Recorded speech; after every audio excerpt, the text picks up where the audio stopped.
Yeah, but he knows that already. He does it every single day.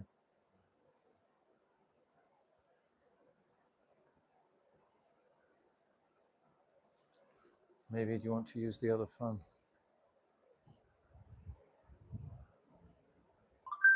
You want to use this phone?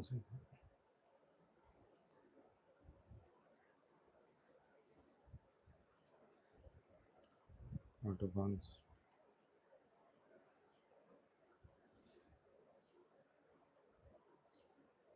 It's coming on here already.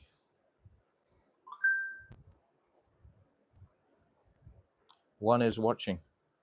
And it's come already, so quickly fix it. You can use this phone if you need to. It was already coming. We're 5 minutes late. Don't worry about that. Just worry about this.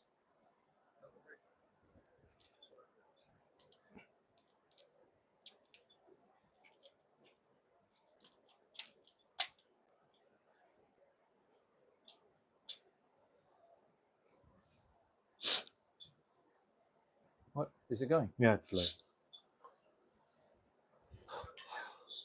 So today is Visvarup Mahotsava, the day when our dear Visvarup, who took the sannyas order and left his family in Navadvip, and this is the day where he left his body in Pandharpur in Maharashtra. So we'll sing a bhajan for Nitai. Akroda Paramananda Nityananda Ram Abhimana Shunya Nitai Nagara Vaidai Akroda Paramananda Nityananda Ram Abhimana Shunya Nitai Nagara Vaidai Adama Patita Jiva Dware Dware Giya Harinama Mantra Vichena Vilaya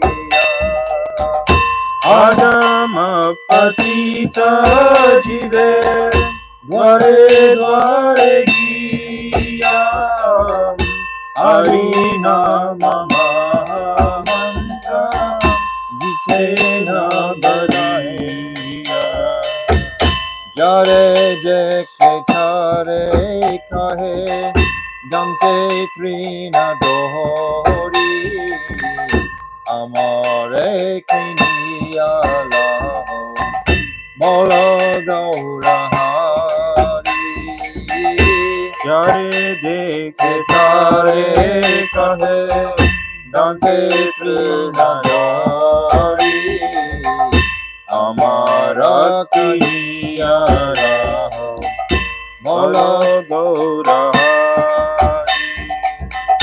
Eto boli Nityananda Gune gadi jaya Sonara parvata jino Dulate lotaya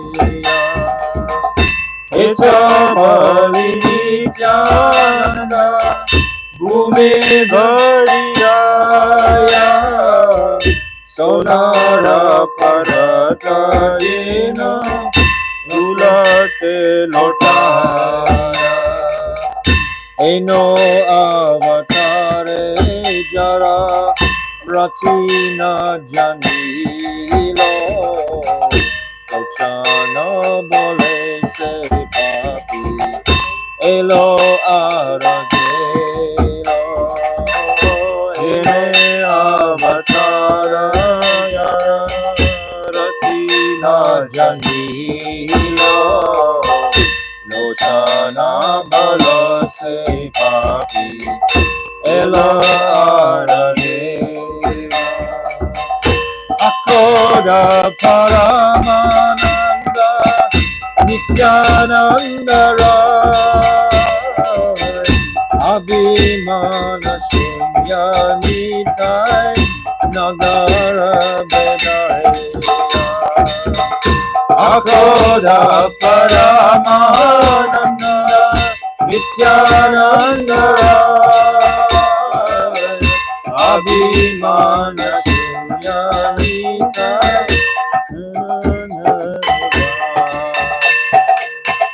Hare Krishna, Krishna Krishna, Hare Hare, Hare Rama, Rama Rama, Hare Hare, Hare Krishna, Krishna Krishna, Hare Hare, Hare Rama, Rama Rama. Hare Krishna, Krishna Krishna, Hare Hare, Hare Rama, Rama Rama, Hare Hare. Hare Krishna, Krishna Krishna, Hare Hare, Hare Rama, Rama Hare. Jaya Nityananda Rai, Jaya Nityananda Rai, Nityananda Rai, Jaya Nityananda Rai, Nityananda Rai, Jaya Nityananda Rai, Oh Nitai Hai, Nitai Hai, Nitai Hai, Nitai Hai, Nitai Hai, Gaura Hai, Gaura Hai, Gaura Hai, Gaura Hai,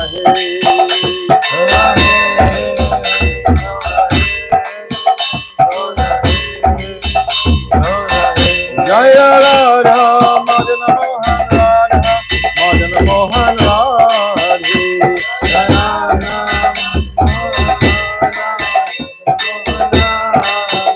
Jaya Radhe Jaya Radhe Jaya Radhe Jaya Shri Radhe Jaya Radhe Jaya Radhe Jaya Radhe Jaya Shri Radhe Oh Radhe Radhe Radhe Radhe Radhe Radhe Radhe Jai Nityalila Pravishta Omasto Tarasarashi Shimad Shila Bhakti Vedanta Narayan Goswami Maharaj Ki Jai. Jai Nityalila Pravishta Om Asto Tarasarashi Shimad Shila Bhakti Vedanta Swami Shila Prabhupada Ki Jai. Jai Nityalila Pravishta Om Asto Tarasarashi Shimad Shila Bhakti Pragyan Keshav Goswami Maharaj Ki Jai. Jai Jagat Guru Nityalila Pravishta Om Asto Tarasarashi Shimad Shila Bhakti Siddhanta Saraswati Goswami Prabhupada Ki Jai. Jai Paramahamsa Mahabhagavat Shila Gaur Kishore Das Babaji Maharaj Ki Jai. Jai Saptam Goswami Shila Satchidananda Bhakti Vinod Thakur Ki Jai. Rupanuga Guru Varya Ki Jai. Ananta Kota Vaishnava Vrinda Ki Jai. Gaura Premanande Hari Hari Bol. Om Agina Timirandasya Gyananjala Shalakaya Chakshu Unmilitam Jena Tasmaye Shri Guruve Namaha Guruve Gaura Chandraya Radhikaya Tadalaye Krishnaya Krishna Bhaktaya Tarabhaktaya Namo Namaha Yam Prabhajantamanapetyam Apeti Krityam Dvaipayano Viraha Katara Ajuhava Putreti Tammayatayo Tarabo Benidustam Sarvabhutam Hridim Munimanatoshmi Bhaktya Vihina Aparada Lakshay Shiptascha Karmadi Tarangamadye Kripa Maitvam Sharanam Prapana Vrinde Namaste Charanada Vindam Tavaivasmi, najivami tvaivina, iti vignaya radhe tvam nayamam charantikam. I'm first of all offering millions and millions of Dandavat pranams unto the lotus feet of my beloved Gurudev, Nitya Leela Pravishta Om Asto Tarasara Shishimad Srila Bhakti Vedanta Narayan Goswami Maharaj. And the same again, millions of times, unto the lotus feet of our beloved Nitya Leela Pravishta Om Asto Tarasara Shishimad Srila Bhakti Vedanta Swami Srila Prabhupada. And all our beloved Rupanuga Guru Vargya, and of course our dear Shri Namo Bhakti Vinodaya Satchidananda Namane Gauda Shakti Swarupaya Rupanuga Varayate, and all the Vaishnava and Vaishnavi devotees of the Lord, my Dandavat pranams to all of you. So today is a special day. We've had so many special days, 4 in a row. So today is Visvarup Mahotsava. So it's described very beautifully in Chaitanya Bhagavat, principally, about the life of Visvarup as the elder brother of Nimai in Nadia. So Visvarup was a particularly blessed child. Of course, we understand Visvarup is directly Baladev. Directly Baladev. So Visvarup was living in the house of Jagannath Mishra Sachimata, and always an exceptional personality as a child also, and nourished and supported Chaitanya Mahaprabhu in many ways. And he, Vishwarup, would take shelter of Advaita Acharya. And it's described in Chaitanya Bhagavat, the emptiness of bhakti that was present on the planet just before Mahaprabhu's advent. Because the populace, especially of Navadvip, were extremely scholarly, and people from all over India would actually come to Navadvip to study Tattva Siddhanta, etc. But there was very little devotion, and Advaita Acharya and all the devotees were very unhappy to see the plight of the current of bhakti was just practically stalled. Even though these were scholars, these were very erudite personalities, but still they weren't including bhakti in their debates and arguments. It was just simply on the false ego level. So Advaita Acharya and all the other Vaishnavas were very much lamenting, and this was giving impetus, of course, to Advaita Acharya to loudly call for the Lord to advent. So when the Lord advented in the house of Sachimata and Jagannath Mishra, already Vishwarup had taken birth. Of course, Balaram, he always prepares the ground for the avatar of Krishna to come in every circumstance. So Vishwarup was taking shelter of Advaita Acharya and regularly visiting his assembly of Vaishnavas. And very often it's described very beautifully how young Nimai would go in to call Vishwarup for his prasadam time. And all the devotees would just be amazed at the beauty and speciality of this young child. But then the Sachimatra and Jagannath Mishra, when Vishwarup was nearing a marriageable age, as is the custom in Bengal, that all young men and young women are married. It's just taken for granted. So they began to search for a wife for him. So Vishwarup, he heard of this, and he felt great unhappiness because he was totally renounced from this world. He had no inclination whatsoever to go into the Grihastha ashram.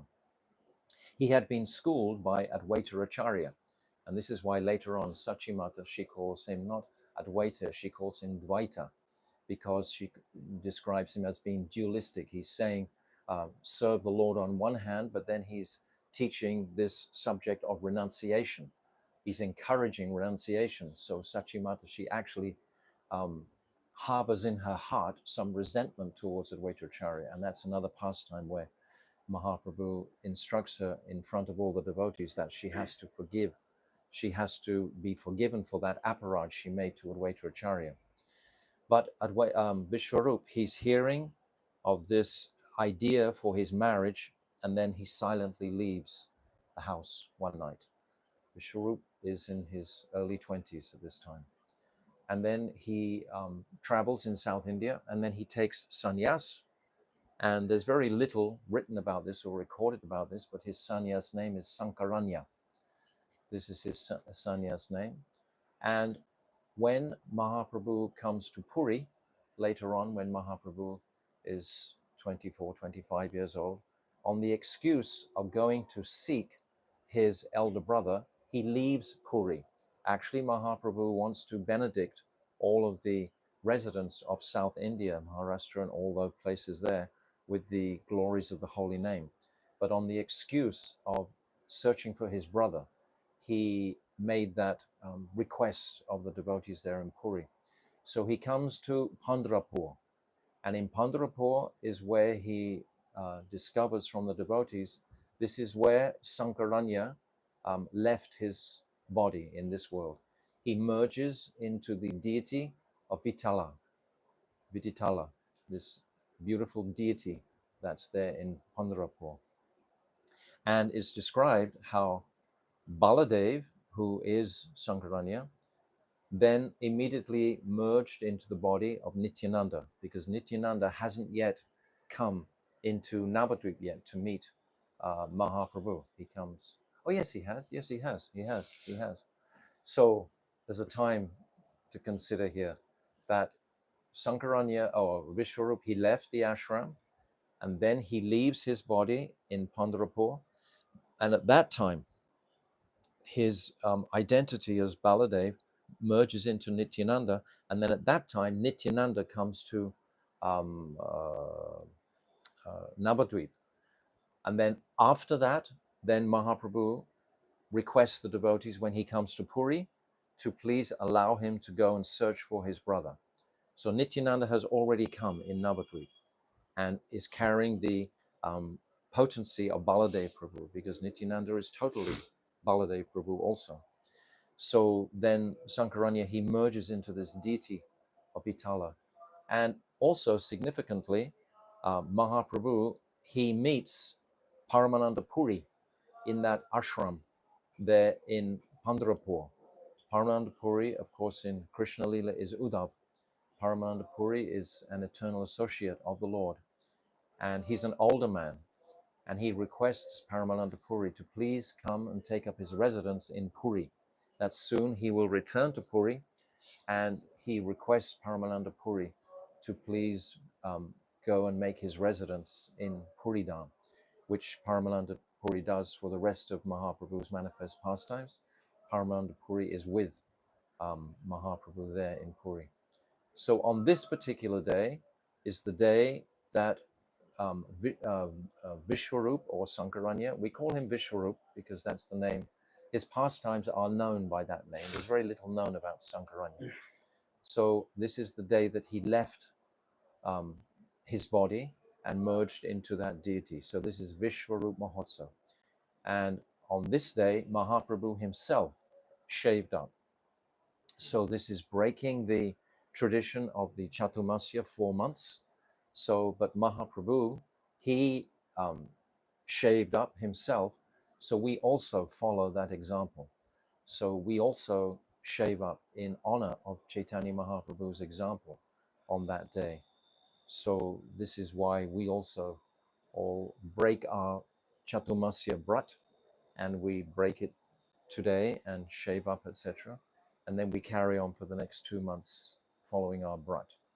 So this is briefly, very briefly, the pastime of Visvarup. So today is Visvarup Mahotsava, and we're celebrating this pastime. So Visvarup Mahotsava ki jai. So now we'll come to our subject matter for the day of Jaiva Dharma, which we've missed for quite a few days now. But it's interesting how when we miss it, the heart grows. Absence makes the heart grow fonder. So personally, I'm very anxious to get back into our Jaiva Dharma study, because we've had Jiva Goswami and Haridas Thakur and Bhaktivinoda Thakur, of course, himself directly. We were glorifying, but now we're going back to our topic of Jaiva Dharma. So we'll start with the Fal Shruti. Again, I think we should start from the beginning, huh? Yes, it's okay. Pritivite yata kata dharma name chale, bhagavata kahe shabad paripurna chale. As indicated in Srimad Bhagavatam, first canto, first chapter, second shloka, all the philosophies on earth that are celebrated as dharma are utterly deceptive. Yes, we've been over this point a lot.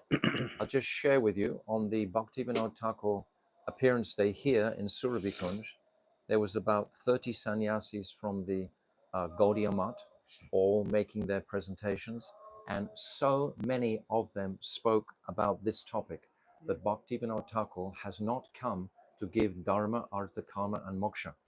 He's not those purusarthas are not supported in Jaiva Dharma. That the fifth purusartha, this purusartha of Rag Marg, is supported. So I felt very encouraged that all the Gaudiya Math sannyasis that came, practically all of them, were very much highlighting this aspect of the fifth purusartha and not um, uh, bringing out the Dharma, Artha, Kama, Moksha type mood or the Vaidhi mood. They were actually focusing on Ragvar. Chale dharma chale kare satya dharma mati, chaturvargya tyaji dara nitya prema gati. One should completely abandon such deceptive dharmas and absorb his mind in true dharma. In other words, one should give up the fourfold goals of material life: dharma, artha, kama, moksha, and aspire solely for the ultimate destination of Nitya Prem. So we have a very much similarity with Vyasadeva.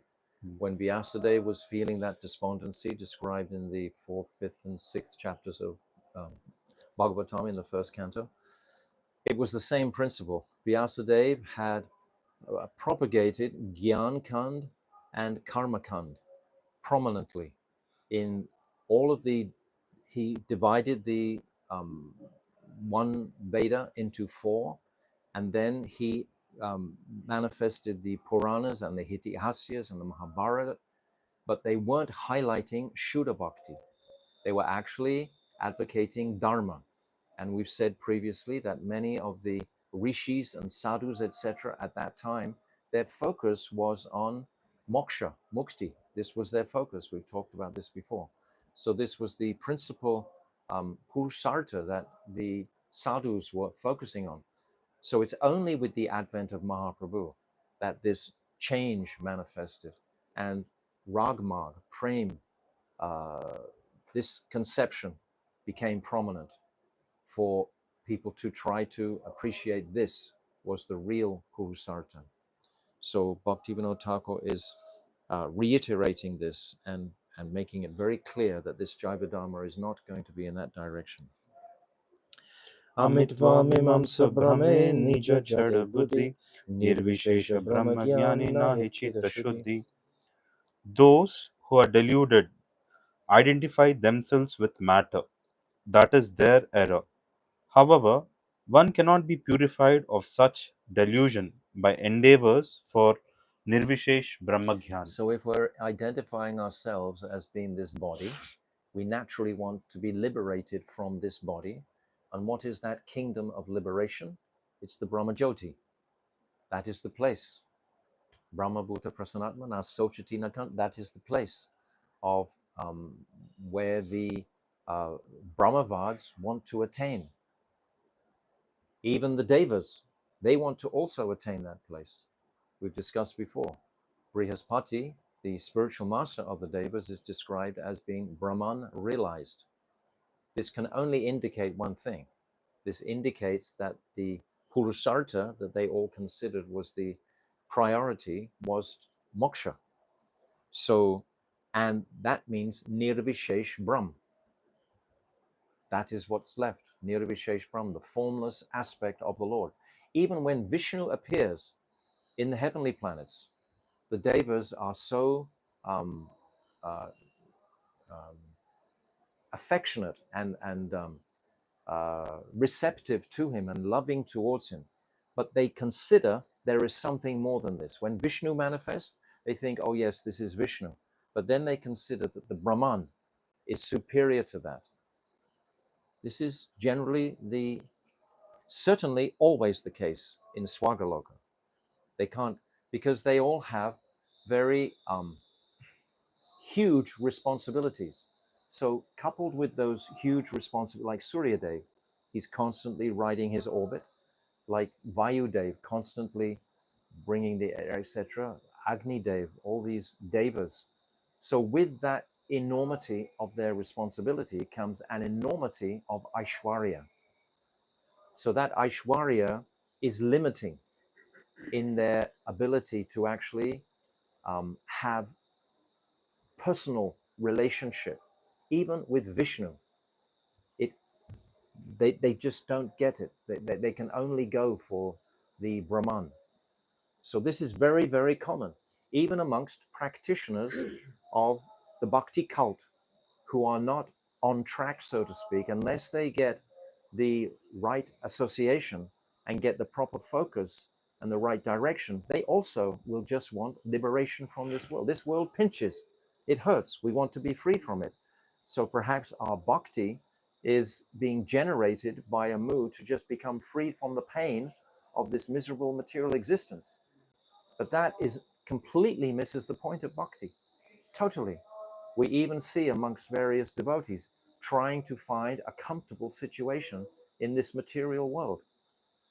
This is tragic. There can be no comfort in this material world for the true sadhak. He just wants to, he's only here for one thing, to support Krishna's desire to purify the jivas here. That's the only purpose for us being here. If we are becoming a little bit realized in this philosophy and understanding, the only purpose of our Krishna consciousness is so that we can teach others about the personal aspect of the law, teach the precepts of Chaitanya Mahaprabhu. So this is our goal, but we should be very careful for this. We're going to discuss in our chapter today about this. Okay. Ivichrata hina Hina kale hale nirvishesha nirvishesha hoy. hoy, Kale kala simultalya saimatulya hiseya seha aprakrata noy. aprakratanai. The Mayavadi thinks Sri Krishna to be subject to the limitations of time, such as birth and death, and considers that he is not transcendental. Thus, he rejects Sri Bhagavan's Vichitrata, astonishing characteristics, paraphernalia, qualities, and Leela. Through this vicious attempt, he is left with the philosophy of Nirvishesh Brahm. This is the principle. It's an amazing way that Bhaktivinoda Thakur has written this Falshruti. We miss the astonishing, the Vichitrata, these Kamatkar, this Vishmay Ras, this astonishing appreciation. We've talked many times about this, that astonishment, like a child will have so much astonishment for the world. They'll see the eyes with great eagerness and excitement when they see different things. Everything is fresh and new. So if we're fully immersed in our focus on the Lord's pastimes, we also will experience this like novelty at every moment, this freshness. Naveen Krishna, Krishna is described. He's ever fresh. So this philosophy is ever fresh and completely invigorating. That's what provides the ecstasy for the practicing sadhak, because it just goes from one astonishing moment to another astonishing moment. But if we don't hold to this path, then this Nirvishesh Brahm will very quickly cover that.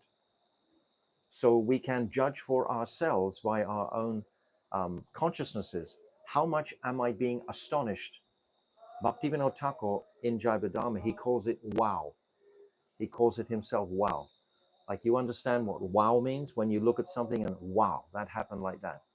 So we should be seeking those wows at least 4 or 5 a day.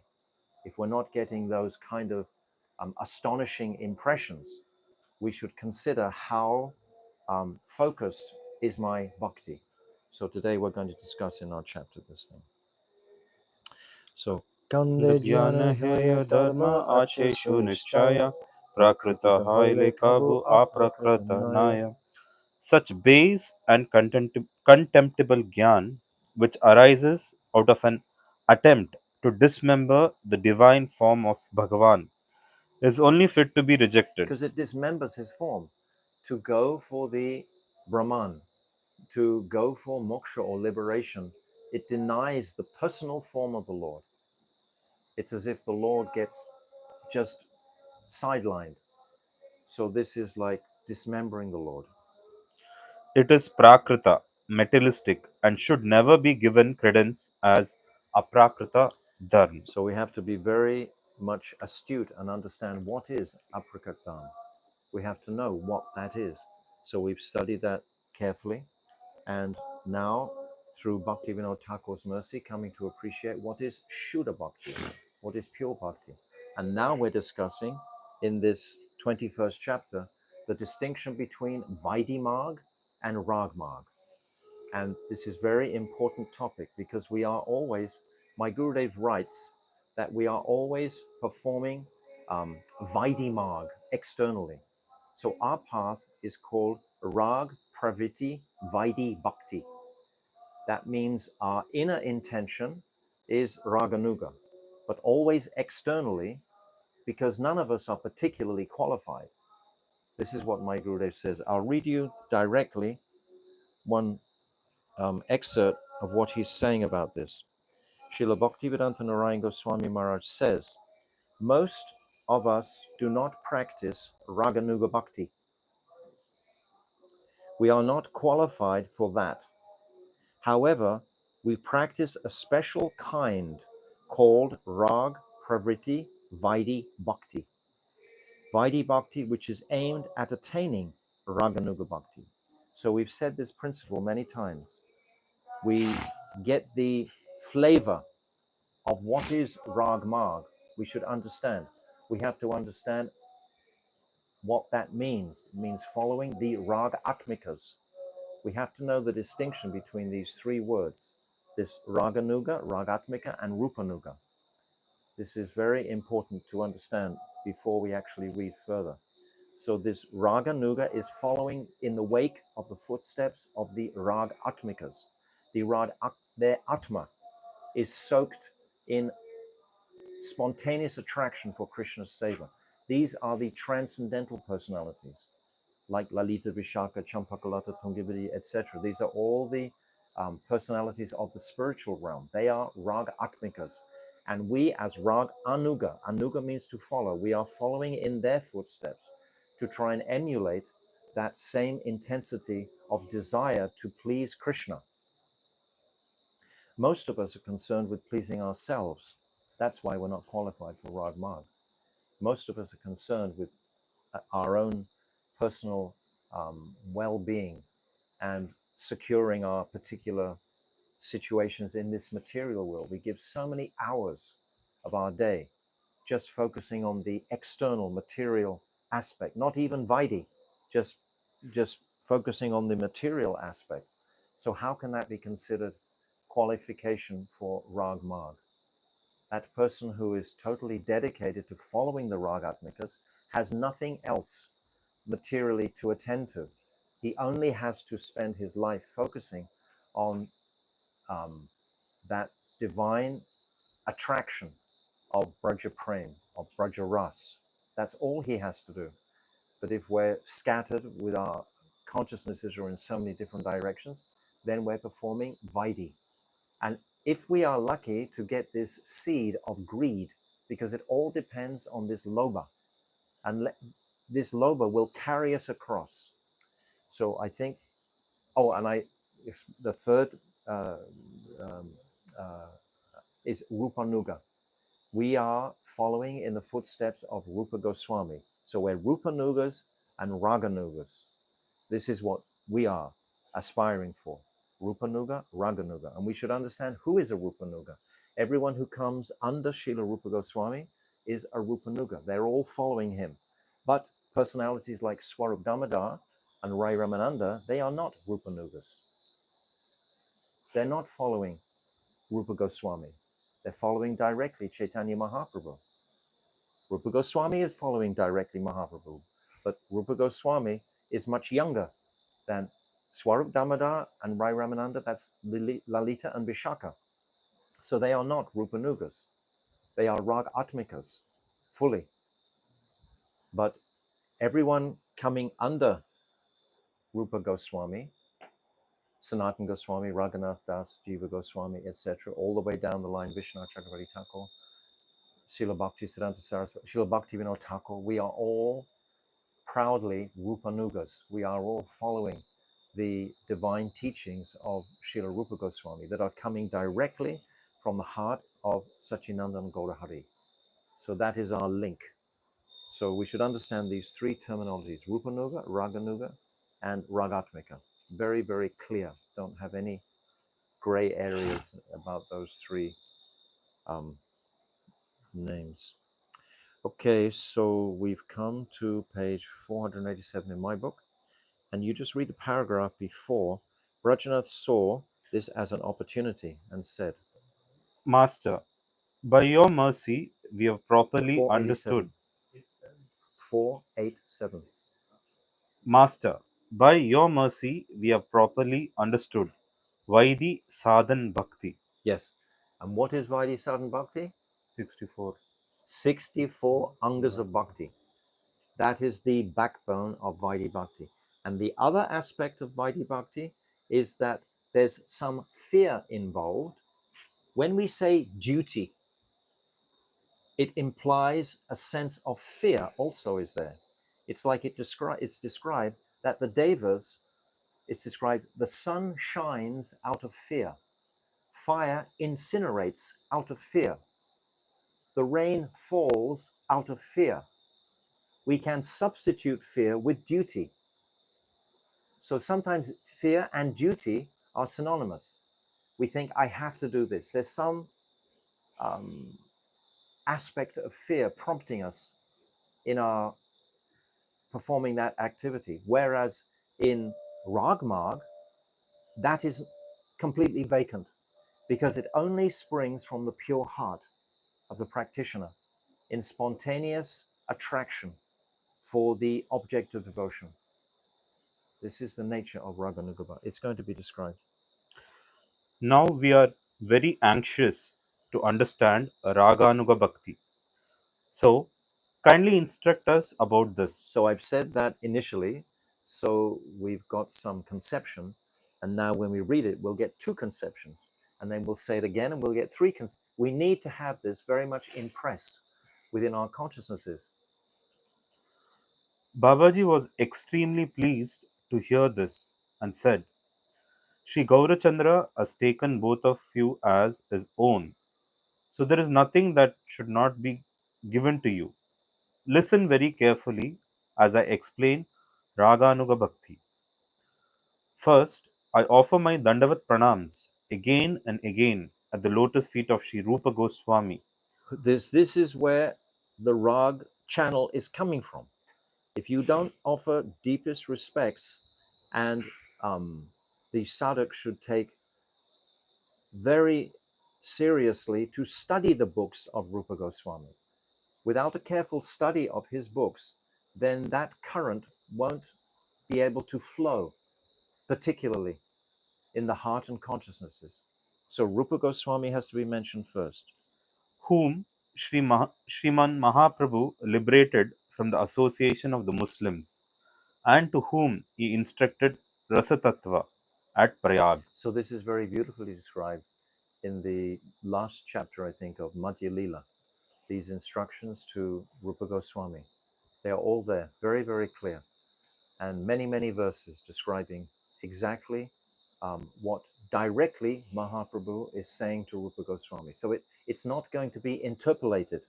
This is a big, big jewel that we have because it's coming direct from Mahaprabhu through the writings of Srila Krishnadas Kaviraj. Who got these writings? From Raghunath Das Goswami. And an inspiration from Rupa Goswami and Sanatan Goswami were also present when Krishnadas Kaviraj began to write this Chaitanya Charitamrita.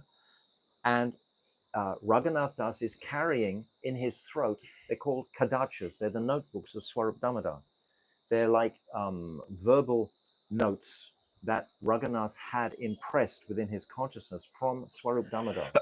So all these personalities, Rupa, Sanatan, Raghunath Das, are feeding Krishnadas Kaviraj Goswami the absolute truthful presentation of what is the heart of Mahaprabhu. That's why Chaitanya Charitamrita is so exciting to read. You can sense that when, and like Srimad Bhagavatam also, when something is not interpolated, when it's truthful and honest, it inspires the heart without, it's mystical, the way it inspires the heart. So Chaitanya Charitamrita are exactly like that. The heart will acknowledge, yes, this is the reality, this is the truth. The heart will tell you. You don't have to have a debate about it. You don't have to call an assembly. Is Chaitanya Charitamrita real or not? Your heart will tell you. Are you getting, ecstatic feelings when you're immersed in the Chaitanya Charitamrita? Where is it bringing your consciousness to? So, and all these instructions are described 1, 2, 3, 4, 5, 6, 7, all in Prayag. Everything. I then take shelter of the lotus feet of Sri Raghunath Das Goswami. We finally come to Raghunath Das, coming down the chain. So important. We have to highlight this point that Bhaktivinoda Thakur he's about to speak about Ragmarg. Where's it coming from? Rupa Goswami, Mahaprabhu, Prayag, Raghunath Das Goswami. This is the line that we're going to get. Who is like a black bee tasting the nectar of that Braj Ras. Raghunath Das Goswami spent 14 years in Puri in the association directly of Chaitanya Mahaprabhu. He witnessed Mahaprabhu's immense ecstasies, those phenomenal exhibitions when Mahaprabhu was tasting the highest mood of Vipralambaras, when he became like a tortoise or when he was in the ocean, etc. Raghunath Das was there the whole time directly. And then he spent 40 years in Radhakund. So Raghunath Das is considered our Prem Prayojan Guru, our Prayojan Guru. He is our Prayojan Guru, is Raghunath Das Goswami. Sanatan Goswami is Sambandha Tattva, and Rupa Goswami, he is Abhideya Acharya, and Raghunath Das is the Prayojan Acharya. The supremely merciful Sri Gauranga Mahaprabhu liberated him from the bottomless pit of gross materialism. Without Mahaprabhu's mercy, and especially the mercy of Nityananda, we all know the story at Panihati, when Raghunath Das had been trying to run away from home for so many months, so many years practically, after Raghunath Das had had the association of Haridas Thakur. His guru was Yadunandan Acharya. That was his first guru, but Yadunandan Acharya was a disciple of Advaita Acharya. So when Haridas Thakur came to their family home, Yadunandan brought Raghunath to the lotus feet of Haridas. And at that point, my Gurudev describes the desire, the full understanding of what is Vairagya awoke in Raghunath Das's heart by the association, because everything has to have its link with association. It's not that Raghunath Das suddenly woke up one morning and thinking, oh yes, now I'm in the, because Raghunath Das's sense of renunciation was so intense. We see when he goes to Puri, how he doesn't accept his father's support or anything. And then he's begging at the Singha, he gives that up. And then he takes the food from the local welfare people. And then he even goes finally, and he's taking that rotten rice from that the cows have rejected, putting a little bit of salt with it like that. His Vairagya was so intense. And where did that come from? It came from the heart of Haridas Thakur. That's where it originated, and then it sparked. And then he manifested. Of course, Raghunath Das Goswami is a Nitya Siddha Parikar. He's Rati Manjari in the spiritual world, but still, we can, everything has to have its link to the personalities. Then, by entrusting him within the hands of Sri Swarup Damodar Goswami, he bestowed all perfection upon him. Yes, again, Swarup Damodar. So we have Haridas Thakur and we have Swarup Damodar. That's Lalita Saki. Rai Raman. Rai Ramananda, but specifically it was Swarup Damodar. No, you said Haridas Thakur. Did I? Yes. That's what I meant. I meant Haridas Thakur. He first of all got the seed of Vairagya from Haridas Thakur. Okay. And then he comes to Puri to take shelter of Mahaprabhu. Mahaprabhu. And Mahaprabhu takes his hands and literally puts his hands in the hands of Swarup Damodar and says, this is now Swarup Raghu. This is what he says to him. Now you are, because there was other Raghunaths there, so you are called Swarup Raghu. And then Raghunath, he lives in the ashram with Swarup Damodar for those 14 years, doing all his menial seva and also worshipping the shalagram that Mahaprabhu bestowed upon him. He took all his instructions from Swarup Damodar. So who is this personality, Raghunath Das Goswami? So potent, filled with all of these jewels from these different personalities. This is how we can make advancement, to actually come in contact with these potent personalities, and they will bestow this wealth upon us. Bhaktivinoda Thakur has made it very clear all the way through to this point. Sadhu Sangha, Shaurapa Shastra Hoy. Sadhu Sangha, Lava Matra, Sarva Siddhi Hoy. So without this Sadhu Sangha, nothing will transpire. Absolutely not possible. You can't do it on your own, in other words. It's not possible to crack the gates of heaven. By what will end up, you'll end up by being like a yogi, basically, trying to perform Astanga yoga of some sort. It has to be connected to the Mahabhagavat. Otherwise, it's not going to manifest. Now, before describing Raganuga Bhakti, I should explain the Swarup of Ragatmika Bhakti. Brajanath. But I would first like to know what is Rag. Yes. So first we have to know what is this meaning of Rag. Babaji. When materialistic people are in contact with the object of the senses, they naturally become deeply attached to an endless variety of material sense enjoyment. This endless variety really is endless. It's described that we have more material desires in our hearts than one life will be able to accomplish and fulfill all these material desires. Endless. For example, when you sit down to a meal, how many material desires just flood into the consciousness? We are filled with material desires. So if these material desires are being directed towards material sense gratification, this is like an example of material rag. They naturally become deeply attached. This intense, oh yes, go on. Attached to an endless variety of material sense enjoyment. This intense attachment in the heart is called Vishaya Rag. When they glance upon some beautiful object, the eyes become restless, and in the heart there is an attraction, Ranjakata, towards the object of the beauty and attachment to it, Rag. And generally we want to possess it. How many times can we look at a very beautiful object in a detached way? We want to own it. You know, we see a nice house, or a man sees a nice woman, or a woman sees a nice man, and this attachment is like comes along with ownership. We actually want to own that object so that we personally can exploit it and enjoy it. So this is the nature of material sense gratification. Now, Rag Bhakti is the state in which Krishna becomes the sole object of Rag. Srila Rupa Goswami has defined the word Rag in the following way. So I'm just considering how generous was Srila Bhaktivedanta Swami Prabhupada. He gave us Krishna. We didn't even know who Krishna was.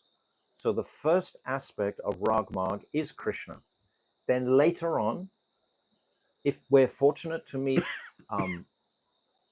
a Raganuga Bhakta, then we will become more attracted to the Brijabasis, particularly Sri Radhika, because ultimately it's Radha's mercy the bhaktas actually want. But first, we have to be attracted to Krishna. So he's saying here that state in which Krishna becomes the sole object of rag. But I'm just explaining that there's much more than just Krishna. When we say Krishna, it means his whole entourage. It means everything. It means Vrindavan. Iste? इष्टे स्वारसिकी रागा परमविष्टता भवेत् तन्मयी या भवेत् भक्ति शास्त्र रागात्मिकोदिता भक्ति Rasamrita Sindhu. Rag is the unquenchable loving thirst, premamayi trishna, for the object of one's affection, which gives rise to spontaneous and intense absorption, swarasiki parama vishishtata, in that object. Ragamayi bhakti is the performance of seva, such as stringing garlands with such intense rag. So this is very, very rare. This is very rare to be able to come out of the selfish self and actually just put our attraction genuinely to wanting to please the Lord without any question of remuneration. It almost seems impossible for the conditioned soul to consider that. We're doing our practice in bhakti because we want something. We want some peacefulness from the onslaught of this material world. That there's some desire there other than just to please Krishna. So if I just realize that one point, then I can start from that one point and begin to try to focus on the Lord. When we say the Lord, that means Vrindavan. That means Sri Radhika. That means all the Sakhas, all the Gopas. It means Nanda and Yashodama. It means all of that. It means the 10th canto, because the 10th canto is the beautiful smiling face of the Lord. And our beloved Bhaktivedanta Swami Prabhupada, what was the first book he gave us? He gave us the Krishna book, which is the 10th canto. He gave us the Bhagavatam initially for like the platform, but he straight away gave us the 10th canto. He wanted to give this so much, but he had to cut jungles, just like Srila Bhaktisiddhanta Saraswati had to cut jungles of Mayavad. We were all Mayavads. We all wanted our pleasure. Even today, we still want our pleasure. But this is the stumbling block. But once we understand that, once we appreciate that, it's saying here that our attraction for the object, this is rag, what we're hearing. So examine our own path and sadhana. How much immersed am I in wanting to please Krishna more than I am wanting to please myself with my own popularity or my own reputation, etc. Yudhisthira Maharaj, he says at the end of the Mahabharata, he says how unfortunate the conditioned souls are. They just come into this world and all again try to create a reputation for themselves. That means the selfish aspect is so acute. But if we hear about it, talk about it, then perhaps we can consider it tomorrow or the next day or the next day and try to sort of appreciate, first of all, my utter insignificance in this world, because that starts to purify the idea of seeking reputation. If I realize I'm just an atomic spirit spark, that's all I am. You know, I love this expression of Srila Bhakti Rakshak Sridhar Maharaj. What does he say? We only have the false ego to shield us from the horror of my absolute insignificance. I love that expression. That's because this false ego is what's acting on the platform of our daily lives. But it's only to shield us from the horror of our absolute insignificance. If we knew how insignificant we were, even for a moment, then we would be liberated from this encumbering body and material desires that we carry around with us. These are concepts. Mahaprabhu, he says it clearly in Shikshastakam. What's that? Jamani Jamani Narishwari, that fourth verse of Shikshastakam. Nadanam Nadanam Nasundarim Kavitam Bhajageshva Kamaye Mamani Jamani Jamishwari, Babatad Bhakti Ahoitiki Trai. He's explaining very clearly. First of all, he explains what is humility. Then he explains how to become humble in these 3rd and 4th verses. Because this is actually what we're talking about is totally relevant, because this is the qualification for entering rag. It's going to be described. We'll go a little bit more. Rag is the absolute parama and undivided swarasiki absorption, avishtata, in one's own particular object of worship. One's own object of worship. Every individual jiva, we've said many times, has his unique selective rasa with his Ishtadev. Every single jiva has the same, has a different rasa. No two jivas in existence have the same rasa. This is why Krishna is so anxious to actually purify us, so he can taste that rasa also, of that selective sweetness and ecstasy that each individual soul has for him. So, yes, When devotion, of one's own particular. Bhaktivinoda Thakur doesn't waste any words here. Every single word has significance if we can read it carefully. And it's very enlivening. One's own particular object of worship. when devotion to Krishna comes to the stage of ragamai, it is called ragatmika bhakti. In summary, it can be said that intense hankering for Krishna that is saturated with premamai, is called ragatmika bhakti. So there we have the highest definition. Ragatmika. We have to know where we're going.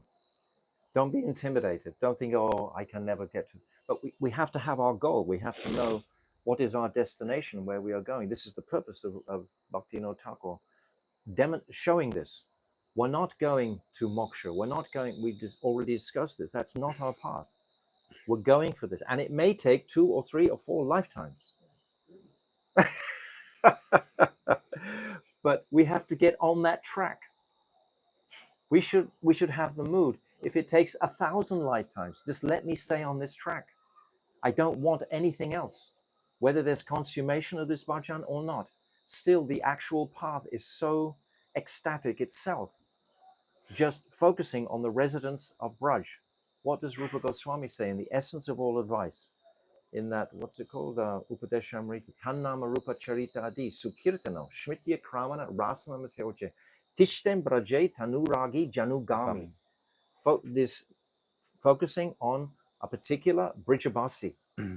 This is, and chanting with that intention. Rupa Goswami is giving all of this. So these jewels are there, and it's up to us to either embrace these with enthusiastic hunger.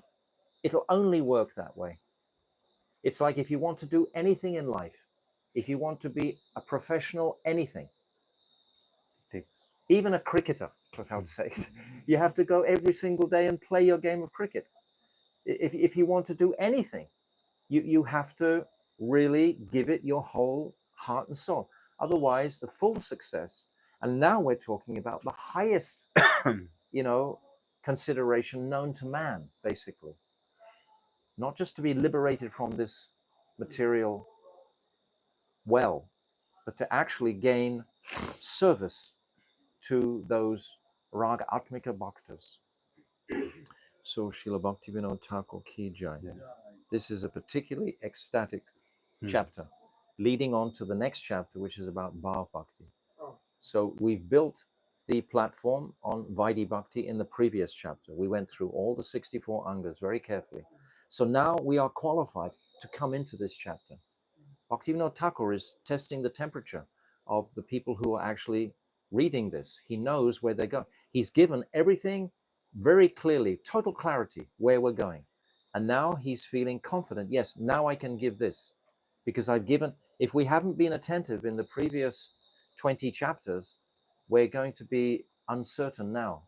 But if we've been attentive, this will come, we'll be able to absorb it.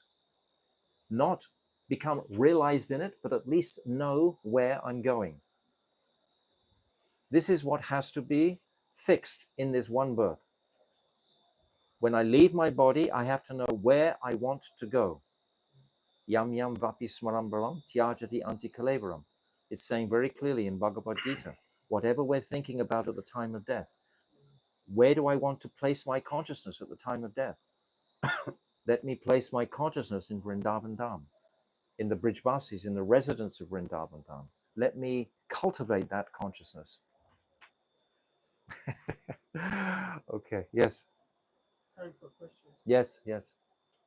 So if I understand it, if I understood correctly, so because you mentioned in all the last sentences, you said, if we are fortunate enough to meet a Ragatmika Bhakta. Give him your microphone.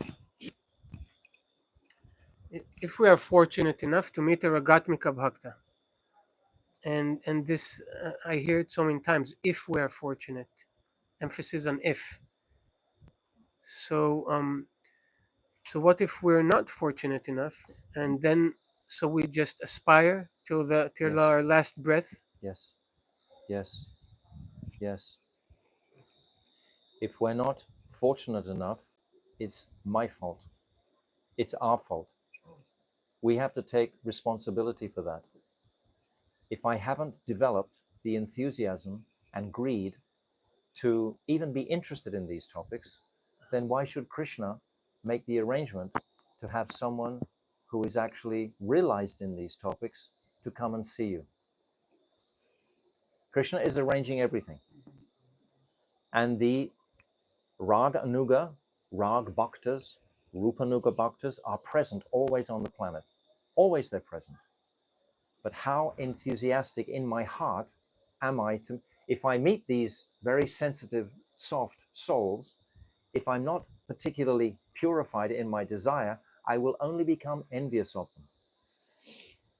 That envy is so apparent in this material world, and that will be detrimental for my progress. If I make any aparad towards such a personality, I will be pushed back, perhaps a number of lifetimes.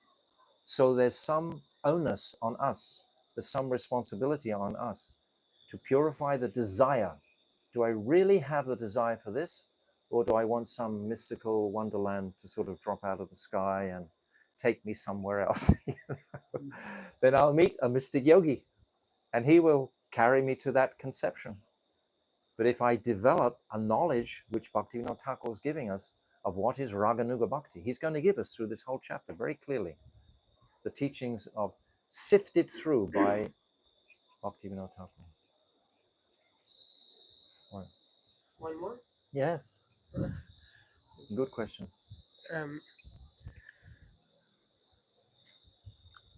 What I'm used to hearing is that, well, probably it's all over, but first we go through Bhagavad Gita, Bhagavatam, then Yes. Chaitanya Charitamrita. Yes. And you mentioned that we must want to know Yes. Rupa Goswami's writings, Yes. and that would mean going directly to Chaitanya Charitamrita, maybe skipping, sometimes skipping, not directly, Why but should we skip? Why should we skip? okay. We've already trained. We're not talking for new people here. I'm not Okay. trying to cut any jungles here. I'm trying to talk about those experienced devotees who have actually made some headway in their journey already. They've already read the Bhagavad Gita. They've already begun or finished the Srimad Bhagavatam. For example, I didn't read all of Bhagavatam, for example. Just happened to be like this. So you can start. No, I've started. This is important to complete this grantha, because unless you read the first 9 cantos, you won't really be qualified for the 10th canto. So I also heard that reading is not all it takes. It's not just reading the 9 cantos, or maybe that's enough. Because I've heard that reading is not as good as studying. What's the difference? I don't know the difference. I only study. Studying under a guru is different than just reading, but if you say reading the line is not, huh? Beside reading the line is not sufficient. Not really, not unless it's explained. It's like I have regular classes on Srimad Bhagavatam. We have about 3 or 4 or 5, 6 groups, and they some are just on their own and they just send me their recordings, and others we have like, you know, groups, and they consistently read chapters every week, and then they speak them to me, and I listen to what they're saying, and I listen for any discrepancy in what they're saying, and then I'll correct them. So that's like reading under guidance, you can say. They actually do all the work, they do all the reading, and I'm giving them an opportunity to not only read, but to present. So we have Shravanam and then Kirtan, and then hopefully Smaranam will follow from that. So I think this is a good system that practitioners can follow.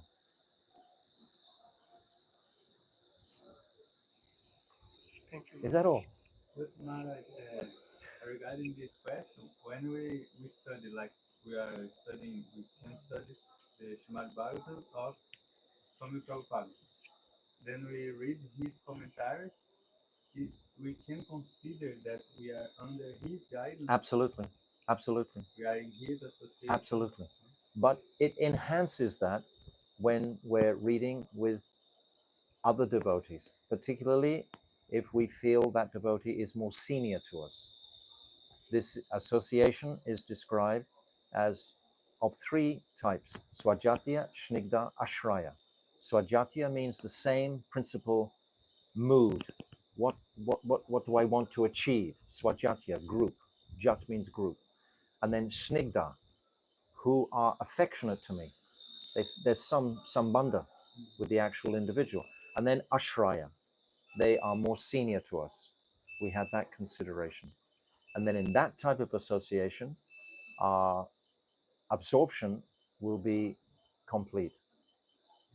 And then we should quickly read through the first cantos. Why are you not finished already? You've been devoted for so long. Who knows? So many years. Krishna knows that. Don't get distracted. Just hold on to the Bhagavatam and complete. Trying now. And then reach the 10th canto, where especially Srila Vishwanath Chakrabarti Thakur's commentaries, because we can read all of his commentaries on all the Bhagavatam. We read Prabhupada's first, and then you can read Srila Vishwanath Chakrabarti Thakur's and really go deeply into these subject matters. And then Chaitanya Charitamrita simultaneously perhaps can be opened up. But without any enthusiasm to really do this, and we're talking about, oh, I want Raganuga, that means I want liberation, really. I don't want to do the work for it. I just want the fruit. That's nonsense. Jai. Srimad Bhagavatam ki jai. Jaiva Dharma ki jai. Srila Bhaktivinoda Thakur ki jai. Ananta Koti Vaishnava Vrinda ki jai. Gold Premanande. Hari Hari Bo. Vancha Kalpatarubhyascha. Kripa Sindhu Vaishnava Patitanam Pavnibhyo Vaishnava Namo.